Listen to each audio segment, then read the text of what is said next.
ಇವತ್ತಿನ ದಿವಸಕ್ಕೆ ನಮ್ಮ ತಂದೆಯವರು ಜೀವನ ನಡೆಸ್ತಾ ಇದ್ದಾರೆ. ಧರ್ಮಾತ್ಮರು ಅವರು ಧರ್ಮ ಅವರು ಅಷ್ಟು ಚೆನ್ನಾಗಿ ಧರ್ಮಾಚರಣೆ ಮಾಡಿರೋದಕ್ಕೆ ಇವತ್ತಿನ ದಿವಸಕ್ಕೆ ಅವರ ಮಕ್ಕಳು ಕೂಡ ಧರ್ಮಾಚರಣೆ ಮಾಡ್ತಾ ಇದ್ದಾರೆ. ಶ್ರೀರಾಮಚಂದ್ರ ನಮ್ಮನೆಯನ್ನೇ ಹುಡುಕೊಂಡು ಬಂದು ಈ ಒಂದು ಕಾರ್ಯನ ಮಾಡಿಸ್ಕೋತಾ ಇದ್ದಾನೆ ಅಂತಂದರೆ ಯಾವುದೋ ಒಂದು ತ್ರೇತಾಯುಗದ ಒಂದು ಸಂಬಂಧ ಈ ಮನೆಗೂ ಮತ್ತು ಶಂಕರ್ಗೂ ಬಹಳ ಒಂದು ನಂಟು ಇದೆ ಅಂತ ಅನ್ನಿಸ್ತು. ನಮಗೆ ಬಹಳ ಸಂತೋಷ ಆಯಿತು. ರುದ್ರಪಾರಾಯಣ ಮಾಡಿ ಅದನ್ನು ರುದ್ರಪಾರಾಯಣ ಮಾಡಿದ್ರೆ ಶ್ರೀರಾಮಚಂದ್ರನಿಗೆ ಆಗೋಷ್ಟು ಸಂತೋಷ ಇನ್ನೊಂದಿಲ್ಲ. ಯಾಕೆಂದರೆ ಶಿವಾಯ ವಿಷ್ಣು ರೂಪಾಯ ಶಿವರೂಪಾಯ ವಿಷ್ಣುವೇ ಅಂತ ನಾವು ಹೇಳ್ತೀವಿ. ಹಾಗೆ ಅವರಿಬ್ಬರಲ್ಲಿ ಭೇದ ಭಾವ ಇಲ್ಲ. ಯಾರಿಗುಂಟು ಯಾರಿಗಿಲ್ಲ. ಎಂಥ ಸೌಭಾಗ್ಯ ಇದು. ನಾವೇ ಹೋಗಿ ಮಾಡಿದಷ್ಟು ಅಲ್ಲಿ ಪಾಲ್ಗೊಂಡಷ್ಟು ಸಂತೋಷವಾಗಿದೆ. ಸರಿ ಅಕ್ಕ ಇಟ್ಕೊಂಡು ಸರಿ ಒಂದು ಕೆಲಸ ಮಾಡು, ನೀನು ಶೃಂಗೇರಿಗೆ ಹೊರಟ್ಬಿಡು, ಶೃಂಗೇರಿಗೆ ಹೋಗಿ ಗುರುಗಳ ಆಶೀರ್ವಾದ ತೊಗೊಂಡು ಬಾ ಅಂತ ಇದು ಮಾಡಿದ್ರು. ಸರಿ ಶೃಂಗೇರಿಗೆ ಹೋದ್ವಿ. ಇರಲಿ ಸುಮ್ಮನೆ ದೊರಕೋದೆ ಶ್ರೀರಾಮನ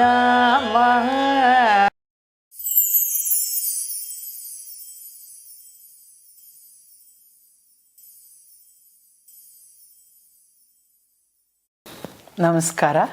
ಶಂಕರ್ ಅವರ ಇಂಟರ್ವ್ಯೂ ಪಾರ್ಟಲ್ಲಿ ಅಕ್ಕಂದರಾಗಿ ನಮ್ಮ ಒಂದು ಪಾರ್ಟಿಸಿಪೇಷನ್ನು ಇರಲಿ ಅನ್ನೋ ಒಂದು ಆಸೆಯನ್ನು ವ್ಯಕ್ತಪಡಿಸಿದ್ದಾರೆ. ಹಾಗಾಗಿ ನಮ್ಮ ಒಂದು ನಮ್ಮ ಮಾತುಗಳನ್ನು ಹಂಚ್ಕೊಳ್ಳೋಕ್ಕೆ ನಾವು ಇಷ್ಟಪಡ್ತೀವಿ. ನಾನು ವೆಂಕಟಲಕ್ಷ್ಮಿ ಅಂತ ದೊಡ್ಡಕ್ಕ. ನಾನು ಅನಸೂಯ ಪ್ರಭಾಕರ್ ಅಂತ ಶಂಕರ್ ಅವರ ಎರಡನೇ ಅಕ್ಕ. ಇಬ್ಬರೂ ಸೇರಿ ನಮ್ಮ ಒಂದು ಅನುಭವವನ್ನು ಹಂಚ್ಕೊಳ್ಳೋಣ ಅನ್ನೋ ಒಂದು ಆಸೆಯಿಂದ ಇಲ್ಲಿ ಬಂದಿದ್ದೀವಿ. ನಾವು ಕೂಡ ನಮಗೆ ಶಂಕರರು ನಮ್ಮ ತಮ್ಮ ಅಂತ ಹೇಳ್ಕೊಳ್ಳೋಕ್ಕೆ ಬಹಳ ಹೆಗ್ಗಳಿಕೆಯಿಂದ ಹೇಳ್ಕೊತೀವಿ. ಯಾಕೆ ಅಂತಂದರೆ ಈ ಒಂದು ಅವಕಾಶ ಪ್ರತಿಯೊಂದು ಮನೆಯಲ್ಲೂ ಸಿಗೋದಿಲ್ಲ. ಎಷ್ಟೋ ಕೋಟ್ಯಾಂತರ ಜನ ಇರೋ ಭಾರತ ದೇಶದಲ್ಲಿ ಇದು ನಮ್ಮ ಮನೆಗೆ ಆಯ್ಕೊಂಡು ಶ್ರೀರಾಮಚಂದ್ರ ನಮ್ಮನೆಯನ್ನೇ ಹುಡುಕೊಂಡು ಬಂದು ಈ ಒಂದು ಕಾರ್ಯನ ಮಾಡಿಸ್ಕೋತಾ ಇದ್ದಾನೆ ಅಂತಂದರೆ ಯಾವುದೋ ಒಂದು ತ್ರೇತಾಯುಗದ ಒಂದು ಸಂಬಂಧ ಈ ಮನೆಗೂ ಮತ್ತು ಶಂಕರ್ಗೂ ಬಹಳ ಒಂದು ನಂಟು ಇದೆ ಅಂತ ಅನ್ನಿಸ್ತು. ನಮಗೆ ಬಹಳ ಸಂತೋಷ ಆಯಿತು.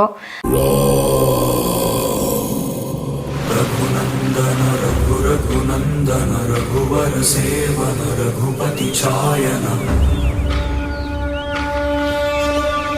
ನಮ್ಮ ಸೆಕೆಂಡ್ ಸಿಸ್ಟರು ಅನ್ಸೂಯ ಅಂತ ಹೇಳ್ಬಿಟ್ಟು, ಓಕೆ, ಅವರು ಇದ್ಕೊಂಡು ಸರಿ ಏನೇ ಈ ಥರ ಇದೆ ಬಂದಿದೆಯಲ್ಲ, ಏನು ಮಾಡೋದು ನಂಗೆ ತೋಚ್ತಾ ಇಲ್ಲ, ಏನು ಮಾಡೋದು ಅಂತ ಅಂದ್ಬಿಟ್ಟು ಅಕ್ಕ ಇದು ಮಾಡೋದು ಇರಲಿ ಅಂತ ತಕ್ಷಣ ಅವಳು ಕೂಡ ಇಲ್ಲ ಕಣೆ ಸ್ವಲ್ಪ ಭಯ ಆಗುತ್ತೆ ಅನ್ಸುತ್ತೆ. ಯಾಕೆಂದರೆ ದೊಡ್ಡ ಪ್ರಾಜೆಕ್ಟು ಸುಮ್ಮನೆ ಅಲ್ಲ, ಯಾಕೆಂದರೆ ಒಪ್ಕೊಳ್ಳೋದಲ್ಲ. ಇದರಲ್ಲಿ ಅದನ್ನ ನೋಡಿಕೊಂಡು ನಾನು ಮಾಡೋ ಒಂದು ಸಾಮರ್ಥ್ಯ ಆಗಿರ್ಬೇಕಲ್ಲ, ಅದಕ್ಕೆ ಒಂದು ಏನೋ ಜಸ್ಟಿಸ್ ಕೊಡಬೇಕಲ್ವೇ ಇರಲಿ ಅಂತ.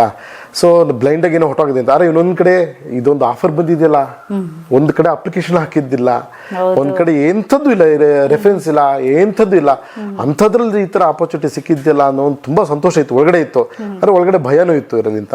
ಅವನು ಹೋಗೋಕ್ಕೆ ಮುಂಚೆ ಕೂಡ ನನ್ನ ಹತ್ರ ಏನೇ ಮಾಡೋದು ಹಿಂಗೆ ನನಗೇನೋ ಭಯ ಆಗ್ತಾ ಇದೆ ಅಂದ. ಏನು ಹೆದರ್ಕೋಬೇಡ, ಗುರುಗಳನ್ನ ನೆನೆಸ್ಕೋ. ಸರಿ ಅಕ್ಕ ಇಟ್ಕೊಂಡು ಸರಿ ಒಂದು ಕೆಲಸ ಮಾಡು, ನೀನು ಶೃಂಗೇರಿಗೆ ಹೊರಟ್ಬಿಡು, ಶೃಂಗೇರಿಗೆ ಹೋಗಿ ಗುರುಗಳ ಆಶೀರ್ವಾದ ತೊಗೊಂಡು ಬಾ ಅಂತ ಇದು ಮಾಡಿದ್ರು. ಸರಿ ಶೃಂಗೇರಿಗೆ ಹೋದ್ವಿ. ಇರಲಿ ನಾವು ಯಾಕೆಂದರೆ ಶೃಂಗೇರಿ ಡಿವೋಟೀಸು, ಶೃಂಗೇರಿ ಭಕ್ತರು, ಗುರುಗಳು ಹೇಗೆ ಹೇಳ್ತಾರೋ ಆ ಥರ ನಡ್ಕೊಳ್ಬೇಕು ಅಂತ ಒಂದು ಇದನ್ನು ಇಟ್ಕೊಂಡಿದ್ದೀವಿ ನಾವು. ಸೊ ಹಾಗಾಗಿ ಗುರುಗಳನ್ನು ನಂಬಿಬಿಟ್ಟು ನೀನು ಹೋಗ್ತಾ ಇರೋ, ಖಂಡಿತ ಮಾಡ್ತೀಯ, ನಿನ್ನ ಕೈಯಲ್ಲಿ ಆಗುತ್ತೆ, ಆ ಕೆಲಸ ಮಾಡೋ ಒಂದು ಯೋಗ್ಯತೆ ನಿನ್ನಲ್ಲಿದೆ. ಯಾಕೆಂದರೆ ಎಲ್ಲ ಥರವೂ ನಿನಗೆ ಅನುಭವನೂ ಆಗುತ್ತೆ, ಮತ್ತು ನಿನಗೆ ಎಲ್ಲ ಥರ ಒಂದು ಆಲೋಚನೆ ಮಾಡೋ ಒಂದು ಶಕ್ತಿ ಭಗವಂತ ನಿನಗೆ ಕೊಟ್ಟಿದ್ದಾನೆ. ಪ್ರತಿ ಎಂಜಿನಿಯರಿಂಗ್ ಒಂದೇ ಅಲ್ಲ, ನನ್ನ ತಮ್ಮ ಅಂದರೆ ಅವನು ಸಂಗೀತ ಆಗಲಿ, ಸಾಹಿತ್ಯ ಆಗಲಿ, ಆಮೇಲೆ ಮೆಕ್ಯಾನಿಕಲ್ ಇಂಜಿನಿಯರ್, ಒಂದು ಬೇಸಿಕಲಿ MTech MBA ಮಾಡಿರೋದು. ಆದರೂ ಸಹಿತ ಅವನಿಗೆ ಈ ಸಿವಿಲ್ ವರ್ಕ್ ಕಡೆ, ನಮ್ಮನೆಯಲ್ಲಿ 4 ಜನ ತಮ್ಮಂದರು ಸಹಿತ ಎಲ್ಲ ಒಂದು ತರಹದ ಅನುಭವಗಳನ್ನು ಅವರು ಎಲೆಕ್ಟ್ರಿಕಲ್ ವರ್ಕ್ ಆಗಲಿ, ಸಿವಿಲ್ ವರ್ಕ್ ಆಗಲಿ, ಯಾವುದೇ ಒಂದು ವುಡ್ ವರ್ಕ್ ಆಗಲಿ, ಮೊದಲು ಅವ್ರ ಕೈಯಲ್ಲಿ ಆಗದೇ ಇದ್ದರೆ ಮಾತ್ರನೇ ಬೇರೆಯವರನ್ನು ಕರೆಸ್ತಾರೆ. ಇಲ್ಲಾಂದರೆ ಅವರೇ ಮೊದಲು ಆ ಕೆಲಸನ ಮಾಡ್ತಾರೆ. ಯಾಕೆಂದರೆ ಎಲ್ಲ ನಾವು ಅನುಭವ ಪಡ್ಕೊಂಡಿರಬೇಕು, ಡಿಪೆಂಡೆಂಟ್ ಆಗೋದು ಬೇಡ ಆದಷ್ಟು ಅಂತಂದ್ಬಿಟ್ಟು. ಆಮೇಲೆ ಅಕ್ಕ ಇದ್ಕೊಂಡು ಅಕ್ಕಂಗೆ ಹೇಳಿದಿರಲಿ ತಕ್ಷಣ, ನೀನು ನಾ ಹೊರಡ್ತಾ ಇದೆಯೋ ಇಲ್ವೋ ಅಷ್ಟೇ, ನೀವು ಹೊರಡಬೇಕು ಅಷ್ಟೇ, ನಿನ್ನ ಕೈಯಲ್ಲಿ ಆಗತ್ತೆ, ನಿನಗೆ ಕೆಪಾಸಿಟಿ ಇದೆ, ಆದರೆ ನೀನು ಯಾಕೆ ಅಷ್ಟು ಭಯ ಪಡ್ತಾ ಇದ್ದ, ಫಸ್ಟ್ ನೀನು ಹೊರಡು, ಅವ್ರಿಗೆ ಎಸ್ ಅಂತ ಹೇಳ್ಬಿಡು ಅಂತ. ಹಾಗಾಗಿ ಶಂಕರ್ಗೂ ಕೂಡ ಅನುಭವ, ನಿನಗೂ ಆಗತ್ತಪ್ಪ, ನಿನಗೆ ಕೆಪಾಸಿಟಿ ಇದೆ, ನೀನು ಹೋಗ್ಬಿಟ್ಟು ಬಾ, ನೀನು ಮಾಡ್ತೀಯಾ ಅಂತ ಹೇಳಿಬಿಟ್ಟು ಹುರಿದುಂಬಿಸಿ ಕಳಿಸಿದ್ವಿ. ಅವನು ಹೋಗಿ ಈ ಒಂದು ಅಳಿಲು ಸೇವೆಯನ್ನು ಇದು ಅಯೋಧ್ಯೆಯಲ್ಲಿ ಮಾಡ್ಕೊಂಡು ಬಂದಿದ್ದಾನೆ. ಮೊದಲು ಹೇಳಬೇಕಾದದನ್ನ ನನ್ನ ತಂಗಿ ತಿಳಿಸ್ಕೊಟ್ಬಿಟ್ಟಿದ್ದಾರೆ ಎಲ್ಲ. ಖಂಡಿತವಾಗಿಯೂ ಇದು ನಮ್ಮ ಒಂದು ಫ್ಯಾಮಿಲಿಗೆ ಅಂದರೆ ನಮ್ಮ ಎಲ್ಲ ಮೊತ್ತ ಒಂದು ಫ್ಯಾಮಿಲಿಗೆ ದೊರಕದಂಥ ಅದೃಷ್ಟದ ಉತ್ಕೃಷ್ಟವಾದ ಸದವಕಾಶ ಅಂತ ಹೇಳೋಕೆ ನಾನು ತುಂಬ ಹೆಮ್ಮೆಯಿಂದ ಹೇಳ್ಕೊತೀನಿ, ಇಷ್ಟಪಡ್ತೀನಿ ಕೂಡ.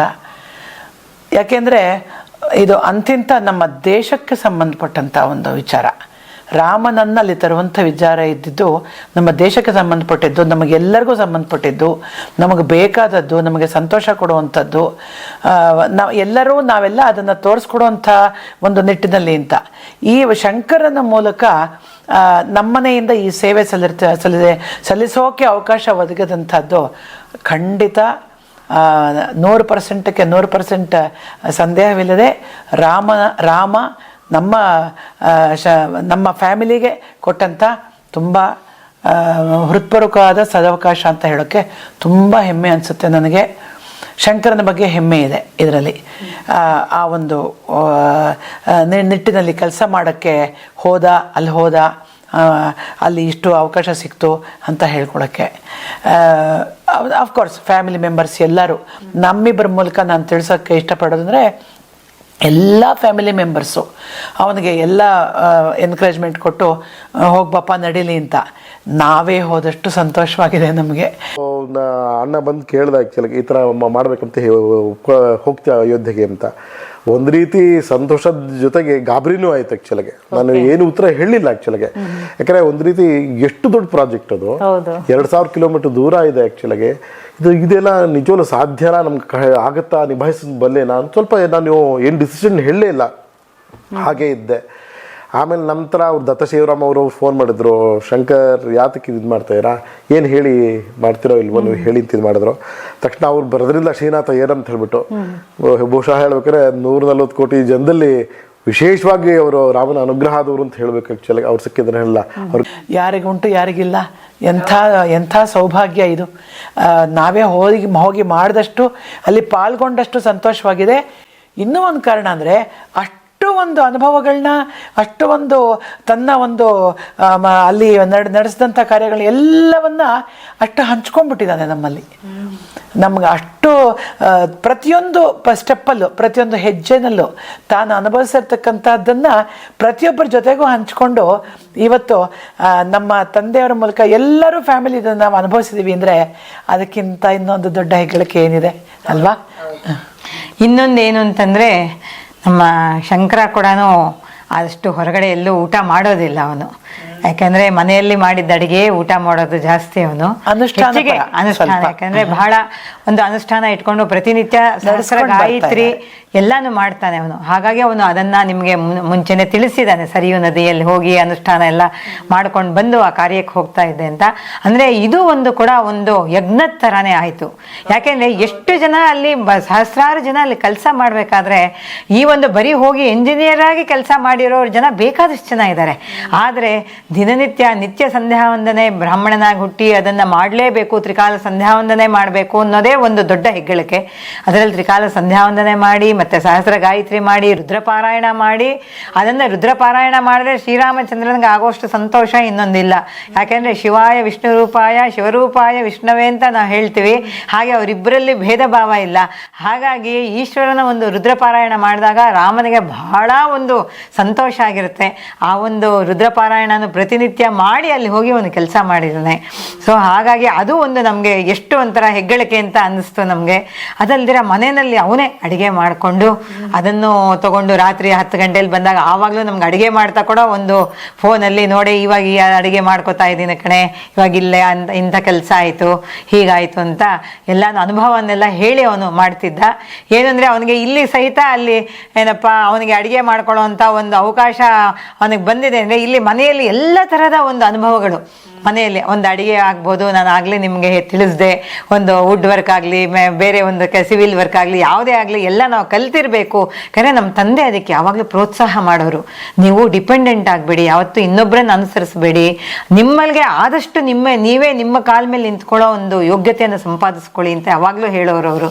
ಹಾಗಾಗಿ ಅವರು, ನಮ್ಮ ತಂದೆಯವರು ಹೆಚ್ಚಿಗೆ ಆಸ್ತಿ ಏನು ಮಾಡಿಲ್ಲ ನಮಗೆ. ಆಸ್ತಿ ಮಾಡಿದ್ದಾರೆ ಅಂದರೆ ಇಂಥ ಒಂದು ವಿಷಯದಲ್ಲಿ ನಮಗೆ ಹೇಳ್ಕೊಟ್ಟಿದ್ದಾರೆ.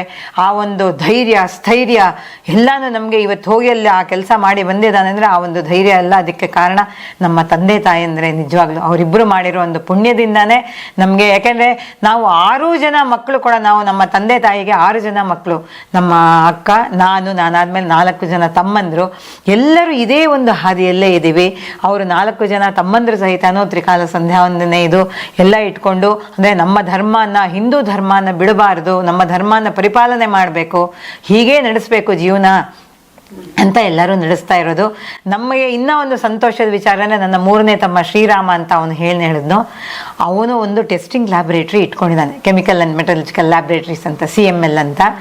ನಮಗೆ ಇದುವರೆಗೂ ನಮಗೂ ಗೊತ್ತಿರಲಿಲ್ಲ ಅವನ ವಿಷಯನ ತುಂಬ ಕಾನ್ಫಿಡೆನ್ಷಿಯಲ್ ಆಗಿ ಇಡಬೇಕು ಅಂತ ಹೇಳಿದ್ದಕ್ಕೋಸ್ಕರ ಅದನ್ನು ಹಾಗೆ ಗೋಪ್ಯವಾಗೇ ಇಟ್ಕೊಂಡಿದ್ದ. ಅವನಲ್ಲಿ ಮೊನ್ನೆ ರಾಮನ ಪ್ರತಿಷ್ಠೆ ಎಲ್ಲ ಆದ ಮೇಲೆ, ಅದಾದ ಒಂದು 6 ತಿಂಗಳಿಗೂ ಅವನು ಆಗ ಹೇಳ್ದ, ಆ ರಾಮಚಂದ್ರ ಪ್ರಭುವನ್ನ ಏನು ಪ್ರತಿಷ್ಠೆ ಮಾಡಿದ್ದಾರೆ ಆ ಒಂದು ಶಿಲೆಯನ್ನ ಒಂದು ಏನಪ್ಪ ಟೆಸ್ಟ್ ಮಾಡೋದಕ್ಕೆ ಅದು ಅವನ ಲ್ಯಾಬೊರೇಟ್ರಿಗೆ ಬಂದಿತ್ತು ಅನ್ನೋ ಒಂದು ವಿಚಾರ ನಮಗೆ ಗೊತ್ತಾಗಿ ನನಗೆ ಮೈಯೆಲ್ಲ ಜುಮ್ಮನ್ನು ರೋಮಾಂಚನ ಆಯಿತು ನಿಜವಾಗ್ಲೂ.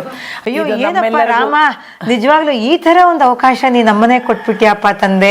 ಅಲ್ಲ ನೀನು ಆ ಕಲ್ಲಲ್ಲಿ ತುಂಬ ಚೆನ್ನಾಗಿ ಕಾಣಿಸ್ತೀಯಾ, ನೀನು ಎಲ್ಲದರಲ್ಲೂ ಪರಿಪೂರ್ಣವಾಗಿದೆಯಾ, ಅದು ಪಕ್ವವಾಗಿದೆಯಾ ಆ ಕಲ್ಲು ಅಂತ. ಅದೊಂದು ಕೂಡ ಆ ಒಂದು ಟೆಸ್ಟ್ ಕೂಡ ನಮ್ಮ ಮನೆಗೆ ಬಂದು ನಮ್ಮ ಹುಡುಗರ ಕೈನಲ್ಲೇ ಅದು ಮಾಡಿಸ್ಕೊಂಡಿದ್ಯಪ್ಪ ರಾಮಚಂದ್ರ. ನಿಜವಾಗ್ಲೂ ನಿನಗೆ ಎಷ್ಟು ಕೃತಜ್ಞತೆ ಹೇಳಿದ್ರು ಸಾಲದು ಅಂತ ನಾವು ಅದೇ ಅಂದ್ಕೊಂಡ್ವಿ. 2008ರಲ್ಲಿ ನಮ್ಮ ತಾಯಿಯವರ ಹುಟ್ಟೂರಾದ ಮುಡಿಯನೂರು ಅಂತ, ಮುಳಬಾಗಲ ಹತ್ರ, ಮುಳಬಾಗಲ ತಾಲ್ಲೂಕಲ್ಲಿ ಮುಡಿಯನೂರು ಅಂತ, ಅಲ್ಲಿ ರಾಮ ಮಂದಿರ ಇತ್ತು. ಅದಕ್ಕೆ ಏನಪ್ಪ ಗೋಪುರ ಇರಲಿಲ್ಲ. ಸರಿ, ಅದು ಕಟ್ಟಿ 100 ವರ್ಷ ಆಗಿತ್ತು, ರಾಮ ಮಂದಿರ ಕಟ್ಟಿ. ನಮ್ಮ ತಾಯಿಗೊಂದು ಆಸೆ ಇತ್ತು, ಅಯ್ಯೋ ರಾಮ ಮಂದಿರಕ್ಕೊಂದು ಗೋಪುರ ಕಟ್ಟಬೇಕು, ಏನು ಮಾಡೋದು ಅಂತ. ಆವಾಗ ಏನಾಯಿತು, 2008ರಲ್ಲಿ ಏನೋ ಭಗವಂತನ ಅನುಗ್ರಹನೋ ಏನೋ ಅದು ಗೋಪುರದ ಒಂದು ಪ್ರತಿಷ್ಠೆ ನಮ್ಮ ಮನೆಯಿಂದ ಆಗಬೇಕು ಅಂತ ಆಯ್ತೇನೋ. ಅದನ್ನು ನಮ್ಮ ತಂದೆ ತಾಯಿಯರೇ ನಿಜವಾಗ್ಲೂ ಮಾಡಿದ್ರು. ಆಗ ನಮ್ಮ ಶಿವಗಂಗಾ ಗುರುಗಳು ಆಗ ಬಂದು 3 ದಿವಸ ಅದೇ ಹಳ್ಳಿಯಲ್ಲೇ ಇದ್ದು ಅವರೇ ಆ ಗೋಪುರ ಪ್ರತಿಷ್ಠೆ, ಕುಂಭಾಭಿಷೇಕ ಎಲ್ಲಾನು ಮಾಡಿ ಏನಪ್ಪ ನಂತರ ಅವರು ಪಾಪ ತೆರಳಿದ್ರು. ಈ ಒಂದು ಅವಕಾಶ ಕೂಡ ಆವಾಗ್ಲಿಂದಾನೇ ರಾಮ ನಮ್ಗೆ ಒಂದು ಇದು ಸೂಚನೆ ಕೊಟ್ಟ ಅಂತ ಕಾಣುತ್ತೆ. ಬುನಾದಿ ಆಯ್ತಾ ಇಷ್ಟು ಎಲ್ಲ ಯಾಕೆ ವಿಷಯ ಬಂತು ಅಂದ್ರೆ ನೋಡಿ, ಇಬ್ಬರಲ್ಲ ಅಲ್ಲಿ ಈ ಶ್ರೀರಾಮನ ಮಂದಿರ ಕಟ್ಟಡ ನಿರ್ಮಾಣದಲ್ಲಿ ಶಂಕರನ ಪಾತ್ರ ಏನಿದೆಯೋ ಇವತ್ತು, ಅದಕ್ಕೆ ಇವೆಲ್ಲವೂ ಬುನಾದಿ ಆಯ್ತಾ ಅಂತ ನಮ್ಗೆಲ್ಲರಿಗೂ ಇವತ್ತು ಅತ್ಯಂತ ಸೋಜಿಗವಾದಂಥ ವಿಷಯವಾಗಿದೆ. ಅದನ್ನು ನಂಬ್ತೀವಿ ಕೂಡ ಖಂಡಿತ. ಎಲ್ಲೋ ಒಂದು ಇದರಲ್ಲಿ ನಿಜಾಂಶವಿದೆ, ಸತ್ಯಾಂಶವಿದೆ. ಇದು ಈ ಹಿಂದಿನ ಎಲ್ಲ ನಡೆದಿರ್ತಕ್ಕಂಥ ಇದೆಲ್ಲವೂ ಪೂರಕವಾಗಿ ಅಲ್ಲಿ ರಾಮ ಮಂದಿರ ನಿರ್ಮಾಣಕ್ಕೆ ಶಂಕರನಿಗೆ ಒಂದು ಅವಕಾಶ ಸಿಕ್ಕಾಯ್ತಾ ಅಂತ ಒಂದು ನಂಬಿಕೆ, ತುಂಬಾ ಅತ್ಯಂತವಾದ ನಂಬಿಕೆ ಅಂತ ಒಂದು ವಿಷಯ. ನಮ್ಮ ಅಕ್ಕ ಹೇಳಿದಾಗೆ ಈಗ ನಮ್ಮ ಮನೆಯಲ್ಲಿ ಎಲ್ಲರ ಒಂದು ಸಹಕಾರ, ಎಲ್ಲರ ಸಹಕಾರ ಅಂತಂದ್ರೆ ಅತ್ತಿಗೆಯರು, ಇಬ್ಬರು ಅತ್ತಿಗೆಯರು. ನಿಜವಾಗ್ಲೂ ಹೇಳ್ತೀನಿ, ಅವನಿಗೆ ಅಲ್ಲಿ ನಮ್ಮ ತಮ್ಮ ಇರೋ ರಾಜಾಜಿನಗರದಲ್ಲಿ ಅವನಿರೋದು, ಅಲ್ಲಿ ಪಾಪ ಅಣ್ಣ ಅತ್ತಿಗೆ ಇಬ್ಬರೂ ಇವತ್ತಿನ ದಿವಸಕ್ಕೆ ಅವನೇನು ಹೇಳ್ದ 100%, 100% ಖಂಡಿತವಾದ ನಿಜವಾದ ಮಾತು. ಪಾಪ ಅವರಿಬ್ಬರ ಪರಿಪೂರ್ಣ ಸಹಕಾರದಿಂದ ಅವನು ಅಲ್ಲಿ ನೆಮ್ಮದಿಯಾಗಿ ಅವನು ರಾಮರ ಸೇವೆ ಮಾಡಿದ್ದಾನೆ. ಇಬ್ಬರು ಪ್ರಭಾಕರ ಶುಭ ಅಂತಂದ್ಬಿಟ್ಟು ಅಂತ ಪಾಪ ಭಾಳ ಅವನಿಗೆ ಏನಪ್ಪ ಇದಕ್ಕೂ ಸಹಕಾರ ಕೊಟ್ಟಿದ್ದಾರೆ. ಅವನಿಗೆ ಸಹಕಾರ ಕೊಟ್ಟು ನಮ್ಮ ತಂದೆಯವರನ್ನು ನೋಡಿಕೊಂಡು ಎಲ್ಲ ಮಾಡಿ ಅವನು ಇವತ್ತಿನ ದಿವಸಕ್ಕೆ ಇವತ್ತು ರಾಮ ಮಂದಿರದ ಈ ಒಂದು ಕಾರ್ಯದಲ್ಲಿ ಇಷ್ಟು ಸಾಧನೆ ಮಾಡೋಕ್ಕೆ ಕಾರಣಕರ್ತರು ಅವರಿಬ್ಬರು ಆಗಿದ್ದಾರೆ. ಇನ್ನಿಬ್ಬರಂತೂ ಶ್ರೀರಾಮಚಂದ್ರ ಅಂತ ಹೇಳಿದ್ನಲ್ಲ, ಅವನಿಗೆ ಬೆನ್ನೆಲುಬಾಗಿ ಅವನ ಸಹಧರ್ಮಿಣಿಯಾಗಿ ಜ್ಯೋತಿ ಅಂತಂದ್ಬಿಟ್ಟು ಅಂತ, ಜ್ಯೋತಿ ಶ್ರೀರಾಮ್ ಅಂತ, ಅವಳು ಕೂಡ ಪರಿಪೂರ್ಣವಾಗಿ ಸಹಕಾರ ಕೊಟ್ಟು ನಮ್ಮ ಒಟ್ಟು ಕುಟುಂಬದಲ್ಲಿ ಇವರೆಲ್ಲರ ಒಂದು ಸಹಕಾರದಿಂದ ಅವನ ಒಂದು ಅಂಥ ಒಂದು ರಾಮಚಂದ್ರನ ಒಂದು ಸೇವೆಗೋಸ್ಕರ ಅಲ್ಲಿ ಅಯೋಧ್ಯೆಗೆ ಹೋಗಿ ಮಾಡಿ ಬಂದಿದ್ದಾನೆ ಅಂತ ನಮಗೆ ಒಂದು ಹೆಮ್ಮೆ ಅಮ್ಮ. ಮಾತೆಲ್ಲ ಕೇಳಿದ್ಮೇಲೆ ನಾವು ಇಲ್ಲಿ ಬಂದು ವಿಡಿಯೋ ತೆಗಿತಾ ಇರೋದು ನಾವೇ ಪುಣ್ಯವಂತರು ಅಂತ ನಾವು ಅನ್ಕೊಂತೀವಿ. ನೀವು ನಮಗೆ ಸಿಕ್ಕಿರೋದು ನಿಜ ನಮಗೆ ತುಂಬ ಸಂತೋಷ ಆಗ್ತಾ ಇದೆ. ನಿಮ್ಮ ಮಾತು ಕೇಳಿ ಮತ್ತು ಈ ವಿಡಿಯೋ ಸಾಕಷ್ಟು ಜನಕ್ಕೆ ತಲುಪಿದಾಗ ನಮ್ಮ ವಿಡಿಯೋ ಎಲ್ಲರೂ ನೋಡ್ತಾರಲ್ವ, ನಾವೇ ಪುಣ್ಯವಂತರು. ನೀವೆಲ್ಲ ನಮ್ಮ ಸಿಕ್ಕಿ ನಮ್ಮ ಆಶೀರ್ವಾದ ಮಾಡಿರೋದಕ್ಕೆ ತುಂಬ ಧನ್ಯವಾದಗಳು ಅಂತ ನಾನು ಹೇಳಕ್ಕೆ ಇಷ್ಟಪಡ್ತೀನಿ. ಈ ವಿಷಯ ಬಂದಾಗ ನೋಡಿ, ಇದು ಕೂಡ ಇದು ನಡೆದಿದೆ ಅನ್ನುವಾಗ ಇದು ಕೂಡ ಒಂದು ಶ್ರೀರಾಮನ ನಿಶ್ಚಯವೇ ಇರಬಹುದಲ್ವಾ? ಹೌದು ಹೌದು. ಇನ್ನ ಒಂದು ಹೇಳಬೇಕು ಅಂತಂದ್ರೆ ನಮ್ಮನೇಲಿ ಏನು ಅಂದ್ರೆ ಏನಾದ್ರೂ ಒಂದು ವಿಮರ್ಶೆ ಮಾಡಬೇಕು ಅಂತಂದಾಗ ಒಂದು ಪುಟ್ಟ ಮಗುವಿಂದ ಹಿಡಿದು ಅಂದ್ರೆ ನನ್ನ ಮೊಮ್ಮಗ 3.5 ವರ್ಷ, ಅವನಿಗೇನು ಅರ್ಥ ಆಗೋದಿಲ್ಲ. ಆದರೆ ನಾವೆಲ್ಲರೂ ಕೂತ್ಕೊಂಡು ಒಂದು ಕಡೆ ಸೇರಿಬಿಟ್ಟು ಈ ಥರ ಆಗ್ತಾ ಇದೆ ಕಾರ್ಯ, ಈ ಥರ ಮಾಡಬೇಕು, ಈ ಥರ ಹೇಗೆ ಮಾಡಿದ್ರೆ ಯಾವ ಥರ ಇದಾಗತ್ತೆ ಎಲ್ಲನೂ ನಮ್ಮ ಶಂಕರು ಅವನ ಅಕ್ಕನ ಮಕ್ಕಳ ಹತ್ರ, ಅಣ್ಣನ ಮಕ್ಕಳ ಹತ್ರ, ಎಲ್ಲರ ಹತ್ರ ಕೂತ್ಕೊಂಡು ಏನಪ್ಪ ನೋಡೆ ಹೀಗೆ ಮಾಡಿದ್ರೆ ಹೆಂಗಾಗತ್ತೆ, ಯಾವ ಥರ ಆಗತ್ತೆ ಎಲ್ಲ ವಿಮರ್ಶೆ ಮಾಡೋದು. ಅಂದರೆ ಯಾರ್ಯಾರಲ್ಲಿ ಏನೇನು ನಮಗೆ ಐಡಿಯಾಗಳು ಬರುತ್ತೆ, ನಾವು ಮಕ್ಕಳು ಅಂತ ಅನ್ಕೋತೀವಿ, ಅವರಲ್ಲಿ ಏನು ಕೆಲವು ಕಲಿಯೋದು ಬೇಕಾದಷ್ಟು ವಿಷಯಗಳಿರುತ್ತೆ. ಹಾಗಾಗಿ ನನ್ನ ಅಕ್ಕನ ಮಕ್ಕಳು, ನನ್ನ ಮಕ್ಕಳು, ನನ್ನ ತಮ್ಮನ ಮಕ್ಕಳು ಎಲ್ಲರ ಹತ್ರ ಕೂಡ ಅವನು ಏನಪ್ಪ ವಿಷಯಗಳನ್ನೆಲ್ಲ ಸಂಗ್ರಹ ಮಾಡಿ ಈಗ ಈ ಥರ ಎಲ್ಲ ನಡೀತಾ ಇದೆ, ಹೀಗೆ ಆಗ್ತಾ ಇದೆ, ಇಲ್ಲ ಮಾಮ ನೀವು ಮಾಡು ತುಂಬ ಚೆನ್ನಾಗಿದೆ, ಈ ಥರ ಮಾಡಿದ್ರೆ ಅಂತೆಲ್ಲಾನು ಒಂದು ವಿಷಯಕ್ಕೊಂದು ಅಂದರೆ ಮನೆಯವರ ಎಲ್ಲರ ಒಂದು ಸಹಕಾರ ಅನ್ನೋದಕ್ಕೋಸ್ಕರ ಒಟ್ಟು ಕುಟುಂಬದಲ್ಲಿ ಅಂದರೆ ನಮ್ಮ ಮನೆಯಿಂದ ಅಂತ ಹೇಳಿಬಿಟ್ಟು ನಾವೇನೋ 4 ಕಡೆ ಪ್ರಚಾರ ಆಗಬೇಕು, ನಮ್ಮ ಮನೆಯನ್ನು ಹೈಲೈಟ್ ಮಾಡ್ಕೋಬೇಕು ಅಂತ ಯಾವುದೇ ಉದ್ದೇಶ ಇಲ್ಲಿ ಇಲ್ಲ. ಇಲ್ಲಿ ನಾವು ಯಾವುದೇ ಒಂದು ಉದ್ದೇಶ, ರಾಮನ ಒಂದು ಸೇವೆ ಮಾಡೋದಕ್ಕೆ ನಮ್ಮ ತಮ್ಮ ಹೋಗಿದ್ದಾನೆ. ಇದು ನಾನು ಹೇಳ್ತೀನಿ ಕೇವಲ ನಮ್ಮ ಗುರುಗಳ ಅನುಗ್ರಹದಿಂದ ಇದೆಲ್ಲ ನಮ್ಗೆ ಸಿಕ್ಕಿದೆ. ಯಾಕೆಂದ್ರೆ ಬಲ್ಲವನೇ ಬಲ್ಲ ಬೆಲ್ಲದ ರುಚಿ ಅಂತ ಆ ತರ ನಮ್ಮ ಶೃಂಗೇರಿ ಗುರುಗಳ ಮಹತ್ವ ಗೊತ್ತಿರೋರ್ಗಷ್ಟೇ ಗೊತ್ತಾಗತ್ತೆ. ಎಲ್ರು ಅನ್ಕೋತಾರೆ ಅಯ್ಯೋ ಏನು ಎಲ್ಲ ಗುರುಗಳ ತರಾನೇ ಅಂತ ಅನ್ಕೋತಾರೆ. ಆದ್ರೆ ಅವರ ಅನುಭವಿಸಿದಾಗ ಮಾತ್ರ ಅವರ ಒಂದು ವಿಶೇಷತೆ ಏನು ಅಂತ ಗೊತ್ತಾಗುತ್ತೆ. ಅವರ ಒಂದು ನೋಟದಲ್ಲಿ ಒಂದು ಮುಗುಳ್ನಗೆ ಬರುತ್ತಲ್ಲ, ಅಷ್ಟೇ ಸಾಕು ನಮ್ಗೆ ಆಶೀರ್ವಾದ, ನಮ್ಗೆ ಸಹಸ್ರ ಆನೆ ಬಲ ಬರುತ್ತೆ. ಅಂತದ್ರಲ್ಲೇ ಅವನಿಗೆ ಆಶೀರ್ವಾದ ಮಾಡಿ ನೀವು ಹೋಗಪ್ಪ ವಿಜಯೀ ಭವ ಅಂತ ಹೇಳಿ ಕಳಿಸಿದಾಗ ಅವನು ಅದನ್ನ ಹೋಗಿ ಆ ಒಂದು ಆಶೀರ್ವಾದದ ಮೂಲಕ ಹೋಗಿ ಅವನಲ್ಲಿ ಕೆಲಸನ ಜಯಿಸ್ಕೊಂಡು ಮಾಡ್ಕೊಂಡು ಬಂದಿದ್ದಾನೆ.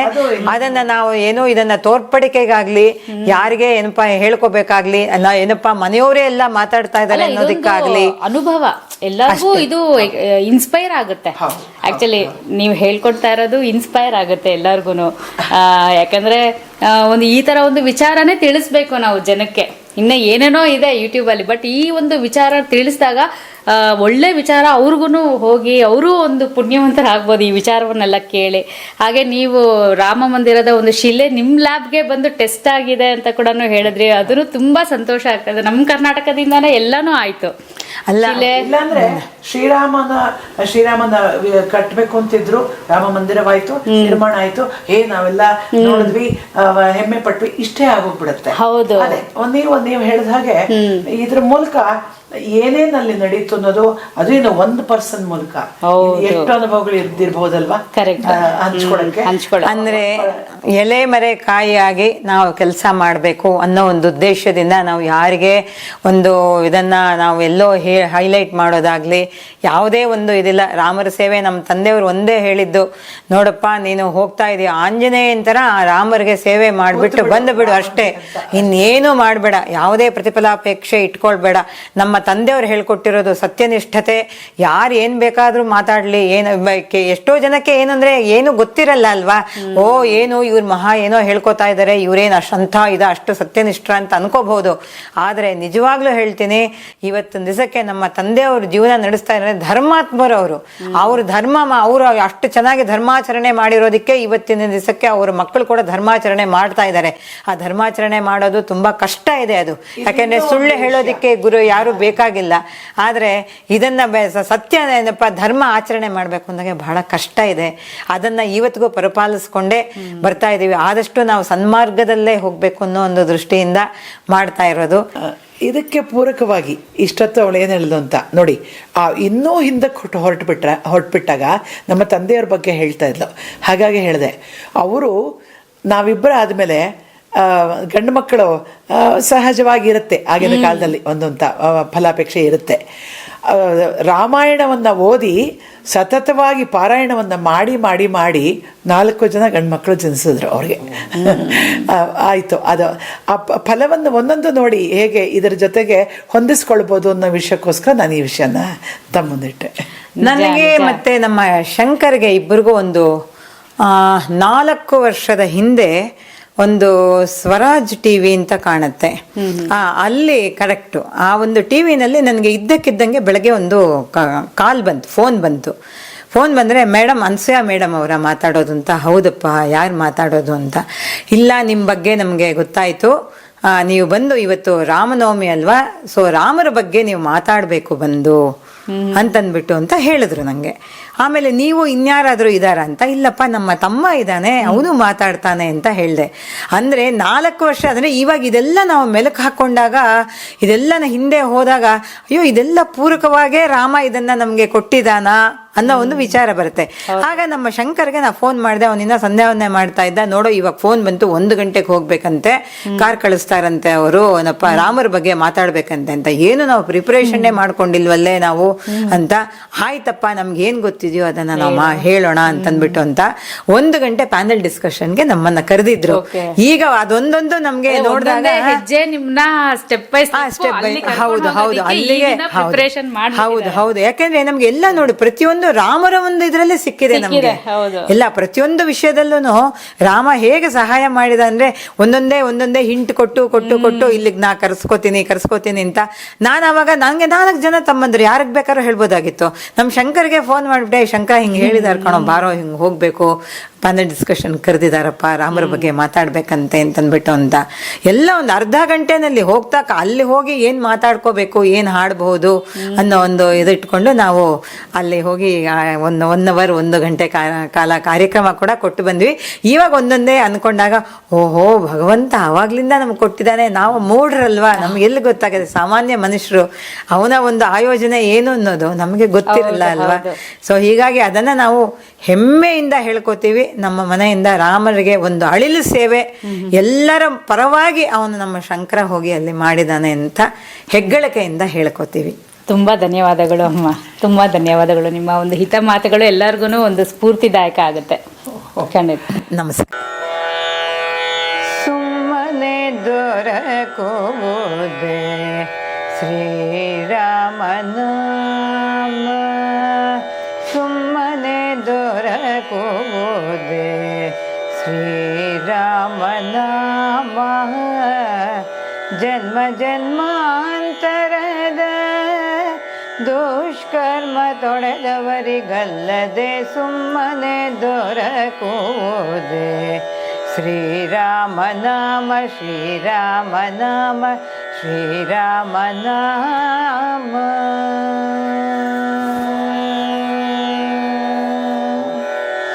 ಭಕ್ತಿ ರಸದಲ್ಲಿ ಮುಳುಗಿ,